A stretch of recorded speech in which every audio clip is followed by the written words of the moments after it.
So hello guys, welcome to my YouTube channel Ritik technical support. इस वीडियो में हम आपको बताएंगे रियलमी डिवाइस में आप कीबोर्ड का साउंड कैसे बंद करेंगे।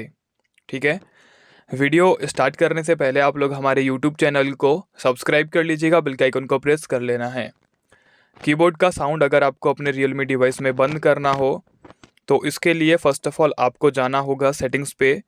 सेटिंग्स में जाने के बाद जो है हमें यहाँ पे क्लिक करना है साउंड एंड वाइब्रेशन पे। ठीक है, साउंड एंड वाइब्रेशन पे क्लिक करने के बाद जो है हैप्टिक्स एंड टोन्स पे क्लिक करेंगे।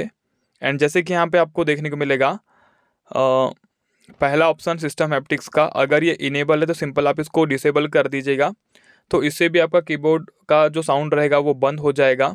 या फिर डायल पे टोन अगर आपका ऑन है तो सिंपल आप इसको बंद कर दीजिए। बंद करने के बाद जो है एंड टच साउंड को आप लोग बंद कर दीजिएगा। तो ये तीनों फीचर को आपको बंद करना है, देन आपका जो कीबोर्ड का साउंड होता है वो यहाँ पे बंद हो जाएगा। ठीक है, सो टॉपिक इस कवर, मिलते हैं नेक्स्ट वीडियो में। जय माता दी।